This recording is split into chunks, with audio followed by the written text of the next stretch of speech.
On the eastern shore of the Hudson River, in the bosom of a broad bay, on the wide expanse of the river, known to the ancient Dutch navigators as the Tappan Zee, lies a small market town, commonly known as Tarrytown. The name was given to it by the good housewives of the neighboring villages, whose husbands were always hanging out at the village tavern on market days. Not far from this village, perhaps 2 miles, lies a small valley between high hills, one of the quietest places in the world.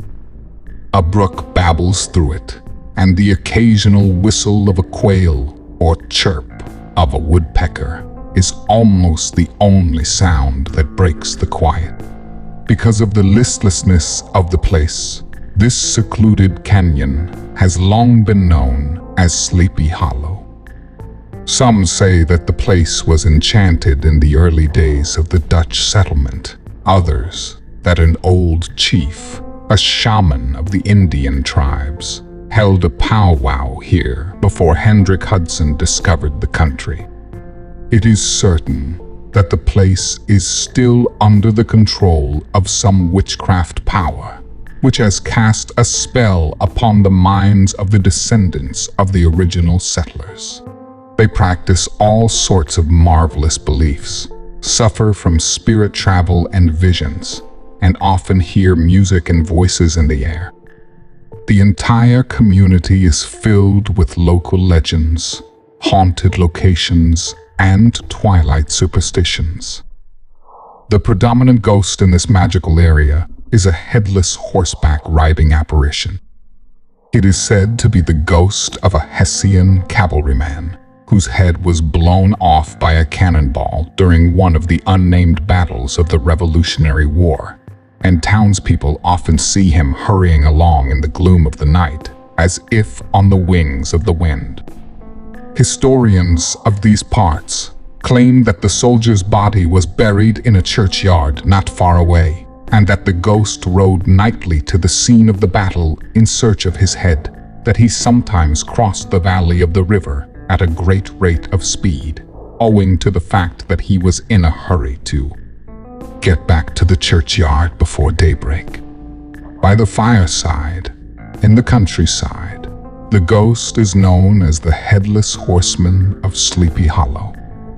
It is noteworthy that this hallucinatory tendency is not confined to the natives of this little Dutch valley, but is unconsciously tainted by everyone who has resided there for any length of time. No matter how lucid they may have been before entering this sleepy place, before long, they are sure to inhale the witchcraft influences in the air and begin to ruminate, dream, and see apparitions. About 30 years ago, there lived in this treasure of nature a wizard named Ichabod Crane, a native of Connecticut, whose sojourn in Sleepy Hollow was for the purpose of teaching the children of the neighborhood. He was tall and very thin, with narrow shoulders, long arms and legs, hands that stuck out of his sleeves a mile long, and feet that could be used as shovels. He had a very small head, the top of which was flat, big ears, big green eyes, and a long nose that hung like a weather vane around his spindle-shaped neck, telling people where the wind was blowing. On windy days, he walked with great strides, his clothes fluttering about him in such a way that people mistook him for a scarecrow running out of a cornfield. His schoolhouse was low, with only one large room built of logs. Nestled at the foot of a thickly wooded hill, with a stream running beside it and a stout birch tree growing at one end of it, the schoolhouse was a rather lonely but inviting setting. From there, on a drowsy summer's day, could be heard the low murmur of his pupils in class, interrupted from time to time by the master's threatening or commanding tones, or the startling sound of the birch tree as he urged some hot-headed Dutch urchin along the flowery path of knowledge. All this he called dutiful, and he never administered a chastisement without assuring the smarmy urchin that he would remember it all and thank him for it during the longest days of his life. After school, Ichabod became the companion and playmate even of the older children, and on vacation afternoons he would escort home some of the younger boys who happened to have pretty sisters or virtuous housewives with comfortable cupboards. Indeed, he should be on good terms with his pupils. The income from the school was barely enough to cover his daily expenses, for he was a big eater with the expansive capacity of a boa constrictor, despite his lean figure. In order to make ends meet, he boarded at the pupils' houses for a week at a time, in accordance with the local custom, and in this way he went about the neighborhood with all his belongings, wrapped up in a cotton handkerchief. In order that the country people might not find it too hard work, he occasionally helped the farmers in making hay, mending fences, and driving cattle. In addition, he dropped his commanding presence at school and became gentle and kindly. He caressed the children, especially the youngest, thus winning the favor of the mothers, and he would sit for hours on one knee beside the child, rocking the cradle with his foot. In addition to his other occupations, he was a singer in the neighborhood, and by instructing the young people in the singing of psalms, he earned many a bright and glittering shilling. Thus, by various little means, the worthy pedagogue led a tolerably good life, and, to all who knew nothing of mental labor, a very easy one. In rural feminine circles, the schoolmaster was generally a respectable personage and was regarded as an idle gentleman of far more taste and refinement than the rough countryman. How conspicuous he was among the country girls in the churchyard between services on Sundays, picking for them the wild grapes from the surrounding trees, reciting for their amusement the epitaphs on the tombstones, while the shy rustics cowered behind, envying his elegance and conversation. He was, moreover, honored by the women as a man of great erudition, for he read several books through and knew Cotton Mather's history of witchcraft in New England by heart. His interest in strange stories was extraordinary. After school, he often liked to stretch out on the clover by the creek and leaf through old Mather's gruesome tales as twilight fell. Then, as he walked the road to the farmhouse where he happened to live, every sound of nature, the ominous call of the tree toad, the dull cry of the screech owl, thrilled and floored him. His only recourse in such cases was to sing the strains of poetry, and the good people of Sleepy Hollow were often filled with awe when they heard his nasal tones wafting along the dimly lit road. His other source of dreadful pleasure was to spend long winter nights with the old Dutch ladies who sat spinning by the fire, with rows of apples baking and sputtering by the side of the hearth, listening to their marvelous stories of ghosts and goblins, haunted bridges, haunted houses, and especially of the Headless Horseman. But if there was any pleasure in snuggling up in the chimney corner and listening to these stories, it was traded for the fear he felt later on the way home. The sound of the howling rush of wind among the trees on snowy nights often made him shiver with fear, lest it should be the Gallic Hessian of the valley. All this, however, was a phantom in the darkness. Daylight atoned for all these evils. His life could have been pleasant if he had not met the one thing that confounds mortals more than ghosts, goblins, and all witches put together, a woman. One evening a week, musical disciples gathered to receive instruction in his poetry, among them Katrina Van Tassel, the only daughter of a Dutch farmer. She was a blossoming girl of just 18 years of age, plump as a partridge, ripe and melting, with rosy cheeks like her father's peaches, and world famous, not only for her beauty, but also for her great expectations. She was also a little dainty, as could be seen from her dress. She wore ornaments of pure gold to set off her charms, and a delightful short petticoat, showing off her feet and ankles, which were the prettiest in the country. Ichabod Crane had a soft and foolish heart for such women, and it is not surprising that so tempting a snack bargain soon found favor with him, especially after he had visited her at her father's mansion. Old Balthus von Tassel was the perfect picture of a thriving, contented, broad-minded peasant. True, he seldom cast his eyes or thoughts beyond his own farm, but within it all was restful, happy, and abundant. Van Tassel's stronghold was situated on the banks of the Hudson River, in one of those green, secluded, fertile nooks in which Dutch farmers love to nestle. A huge elm tree was in full leaf, and at the foot of it gurgled the softest, sweetest spring. Next to the farmhouse was a huge barn that seemed to burst with the treasures of the farm in every window and crevice. Rows of pigeons enjoyed the sunshine on the roof. Smooth, lumbering pork grunted comfortably and bountifully in its pens. Snow-white geese danced in the adjacent pond, escorting whole flocks of ducks. Turkey flocks clucked around the farm. The educator's mouth watered as he looked at this bounty of winter treats. In his gluttonous mind, he imagined every roasting pig running around with an apple in its mouth, pigeons sleeping peacefully in cozy pies covered with a crust of bread.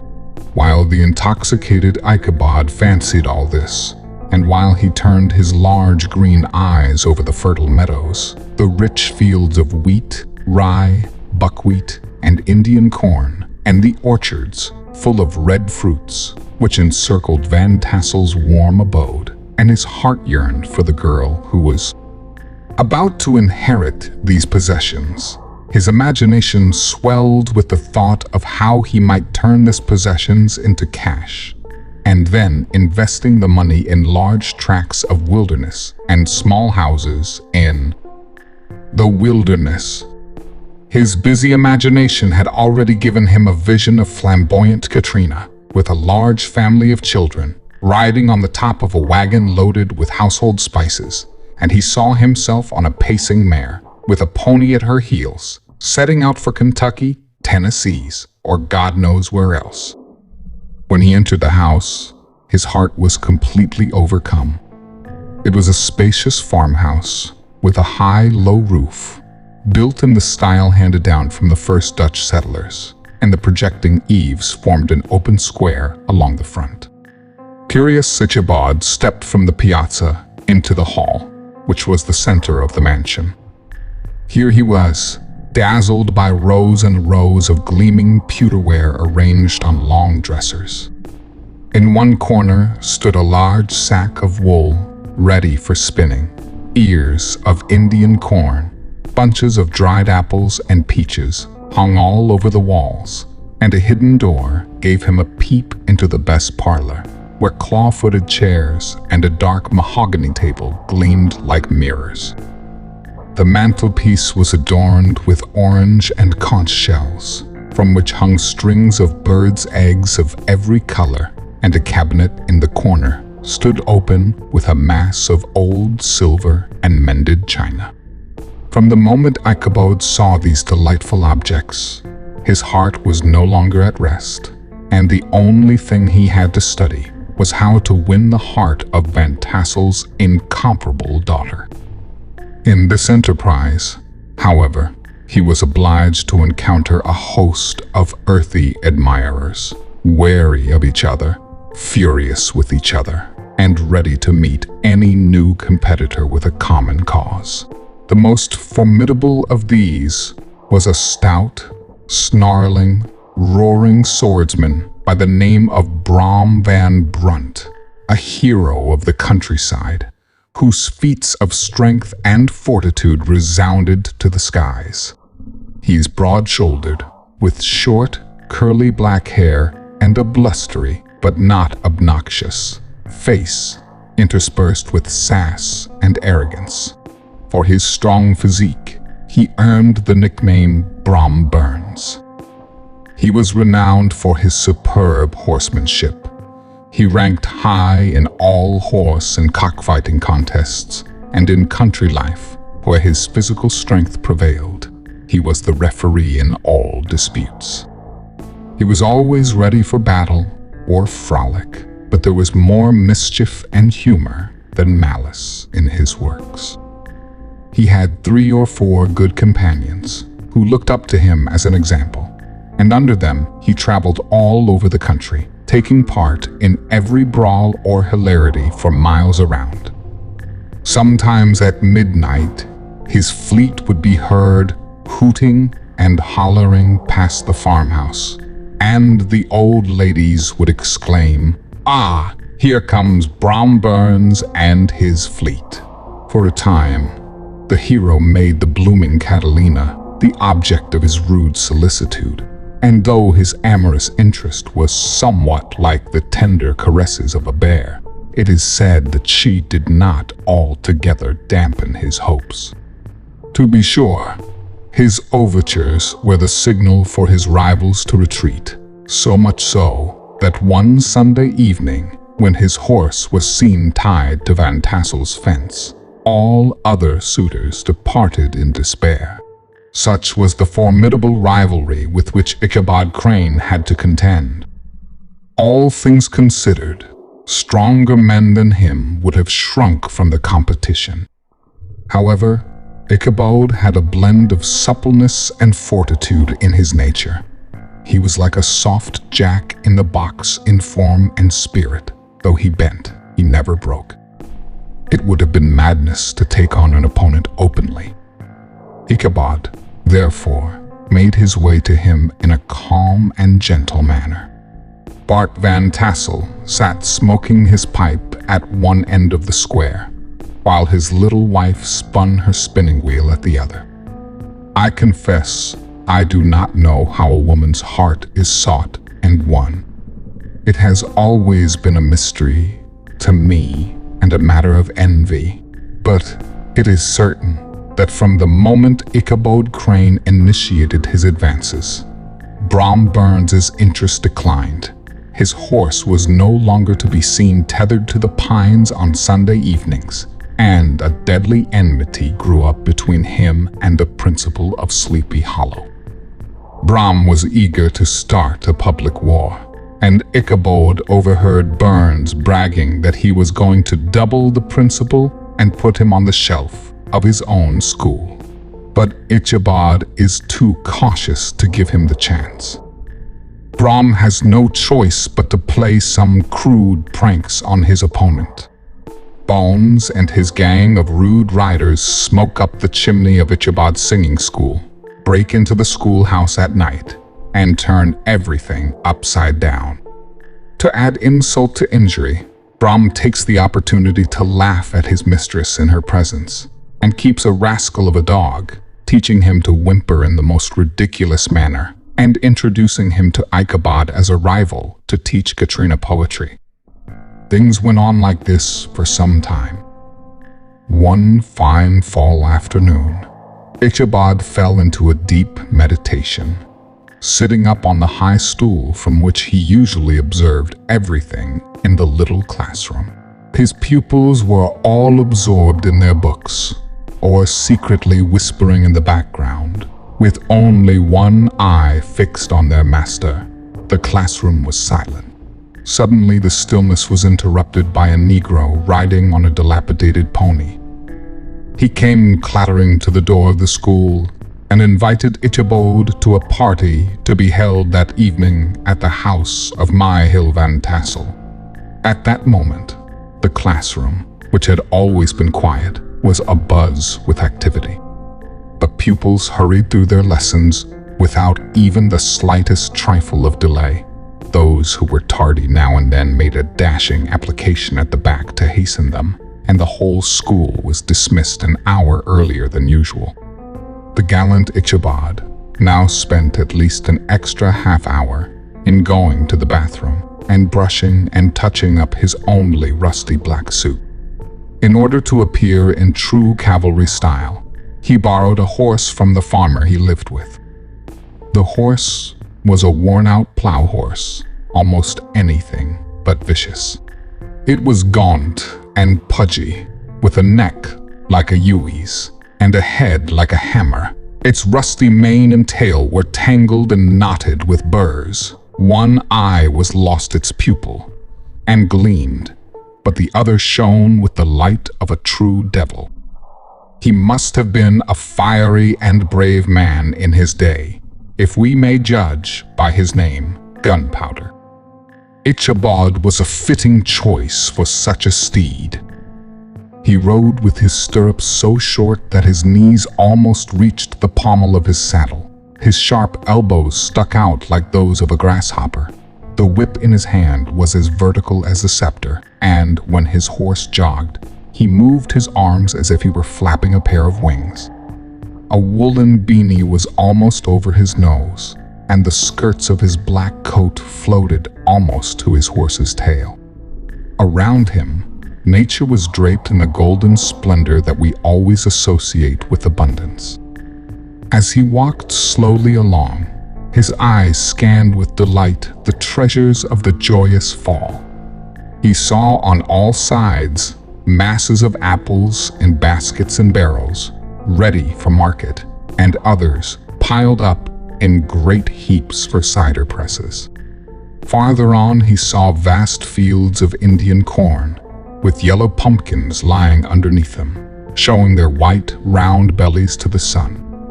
He passed fields of fragrant buckwheat, and as he looked at them, his mind wandered to the delicate little hands of Katrina Van Tassel, making delicious buckwheat cakes, carefully prepared with butter and honey. In the evening, Ichabod came to the castle of Eliel Van Tassel, which he found crowded with the pride and flowers of the neighboring countries.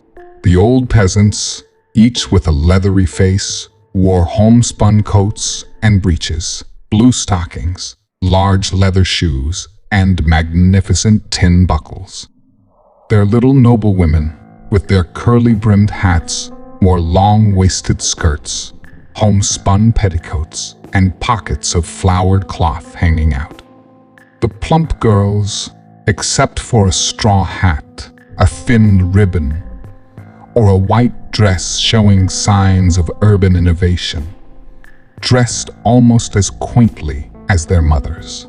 The sons wore short, square-skirted coats with rows of huge brass buttons, and their hair was generally plaited with the eelskin braid popular in the times, eelskin being considered a potent, nourishing, and strengthening agent for the hair. But it was Brom Burns who was the star of the show, coming to the party on his favorite steed, Daredevil. Daredevil, like himself, was full of wit and mischief, and no one could ride it but himself. Ichabod was a kind and grateful man, and he was as refreshed by a full meal as some people are by a drink. He could not help opening his eyes to the bountiful charms of a real Dutch country tea table in the crisp fall season. Only a seasoned Dutch housewife would know these platters piled high with all manner of cakes and donuts. There were apple, peach, and pumpkin pies, besides slices of ham and slices of pastrami, besides such delicacies as pickled plums, peaches, pears, and quinces, to say nothing of grilled anchovies and roasted fowls. And there were bowls of milk and cream, with the motherly teapot spouting gusts of vapor from the center. Ichabod laughed that perhaps one day he, too, would be the owner of all this unimaginable luxury. Then he thought how soon he would turn his back on the old schoolhouse and snap his fingers at every stingy patron. At that moment, there came the sound of music from the hall, calling people to dance. The musician was a grizzled old Negro who had been the traveling orchestra of the neighborhood for more than half a century. His instruments were as old and worn as he himself. Whenever a couple was about to start playing, he would stomp his head down and stomp his feet. Ichabod was as proud of his dancing skills as he was of his singing. Not a limb of his body was idle as his loose frame clattered around the room. How could this best of urchins not be alive and thriving? The woman he loved was his partner in the dance, and was smiling affectionately in answer to all his amorous advances, while Brom Burns, tormented by love and jealousy, sat alone in a corner, brooding. After the ball was over, Ichabod was attracted by a group of countrymen who sat with old Van Tassel at one end of the piazza smoking cigarettes and gossiping about the past, telling long stories of ghosts and apparitions, of wailing and weeping, which they had seen and heard in the neighborhood. Mention was made of the woman in white who haunts the dark canyons of Crow Rock, and who is often heard screaming on winter nights before a storm, for she has died there in the snow. Still, the main part of the story centers around Sleepy Hollow's most popular specter, the Headless Horseman, who's been heard several times lately appearing near the small bridge in the wooded lane next to the church. It is said that he keeps his horse tethered between the graves in the churchyard every night.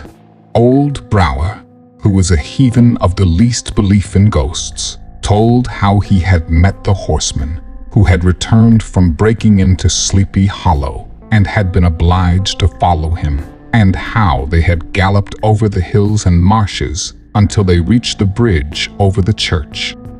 There the knight suddenly turned into a skeleton, threw old Brower into the creek, and then with a clap of thunder scurried away from the treetops.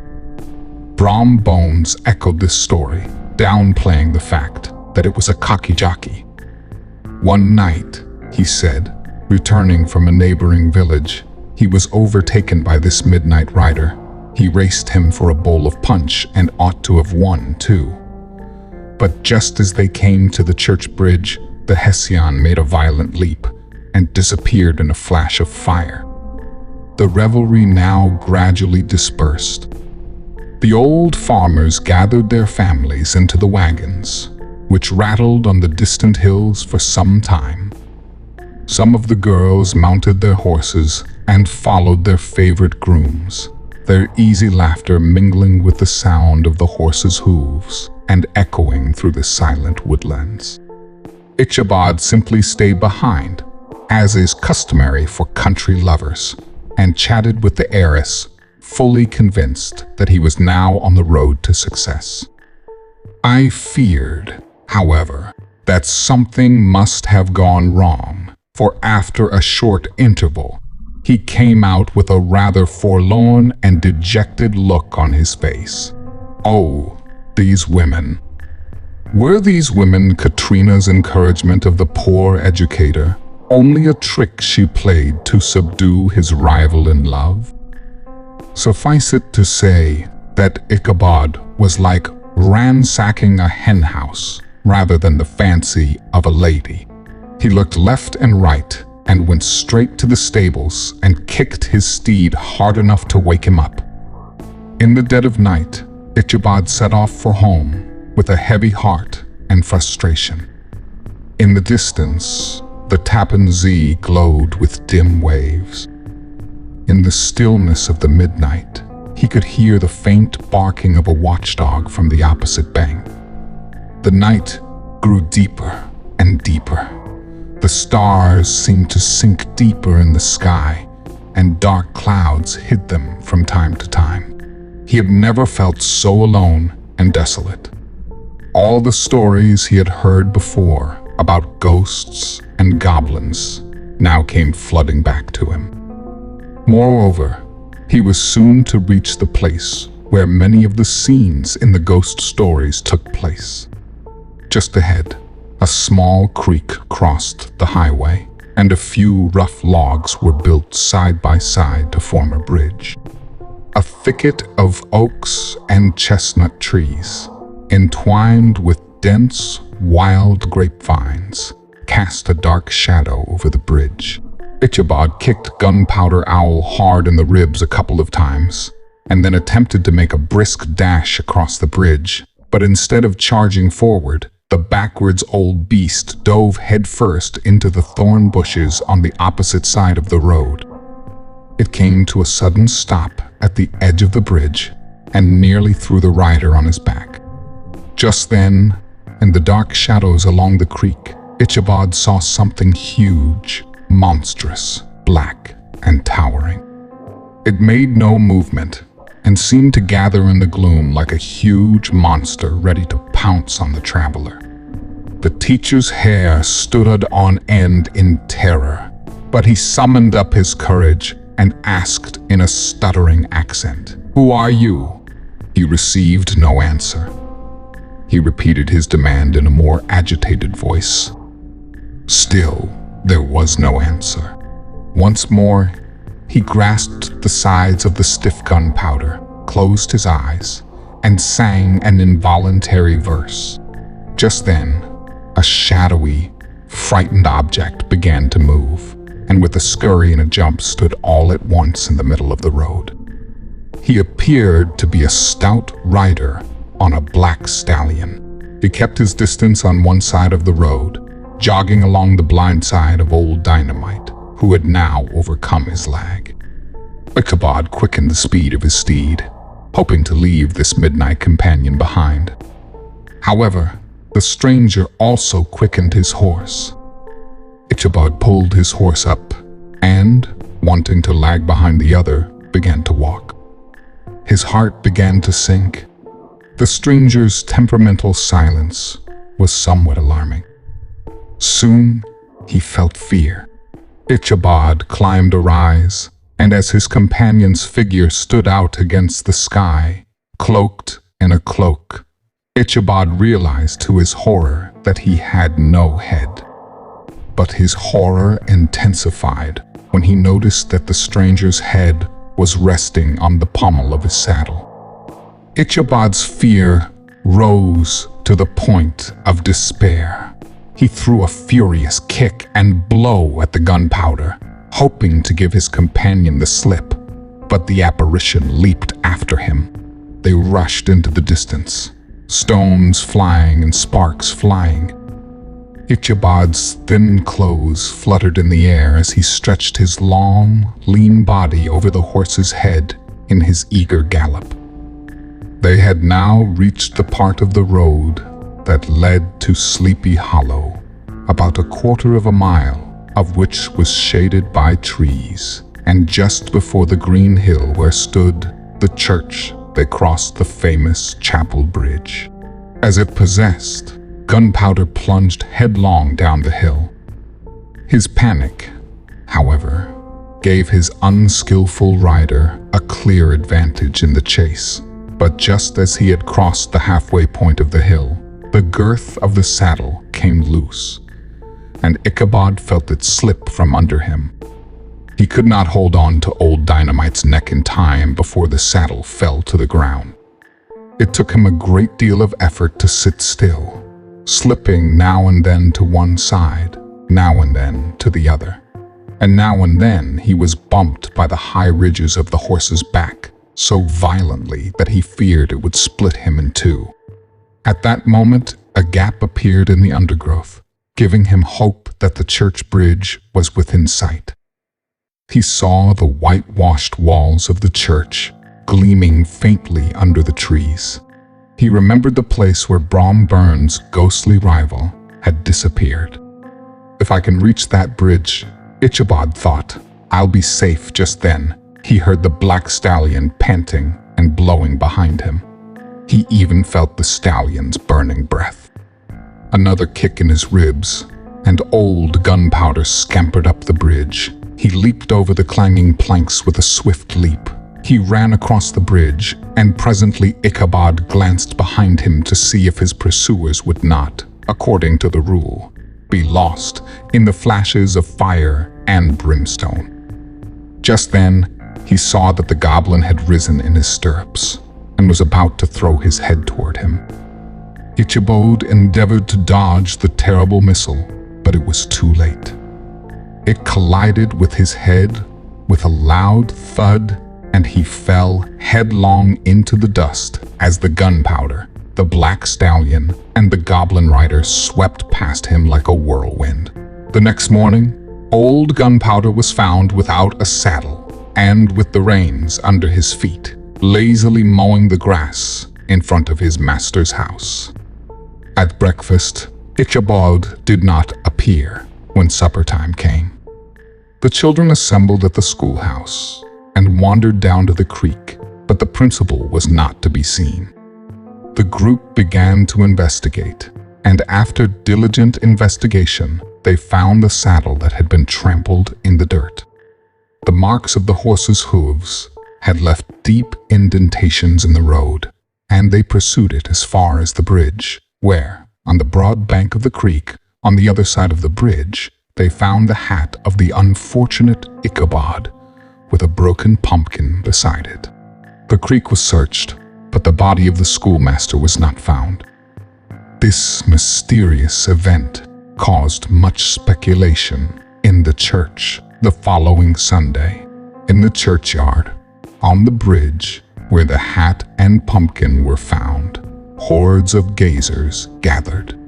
They shook their heads and came to the conclusion that Ichabod had been taken by the Gallic Hessians. Since he was a bachelor and no one was in debt to him, no one bothered with him anymore. Indeed, a few years later, an old farmer who had gone to New York to visit his family brought back word that Ichabod Crane was still alive. He had simply changed his residence to a distant part of the country and had gone to school while studying law, turned politician, and at last became a judge of the 10-pound court. The same was true of Brom Burns, who, soon after the disappearance of his rival, sent the blooming Catalina to the altar, and who, it was observed, appeared to be very well informed whenever the story of Ichabod was told, and at the mention of the pumpkin he invariably uttered a hearty laugh, which led some to suspect that he knew more about the affair than he was willing to tell. The old ladies of the country, however, were the best judges of these things, and they still maintained that Ichabod was taken away by supernatural means. The bridge had become more superstitiously revered than ever, and this was probably the reason why the road had been altered in recent years to approach the church from the boundary of the mill pond. The schoolhouse was deserted and soon decayed, and was said to be haunted by the ghost of the unfortunate teacher, and the plowman, as he loitered on his way home one still summer night, often fancied that Ichabod's voice was in the distance, chanting melancholy strains of poetry in the quiet solitude of Sleepy Hollow.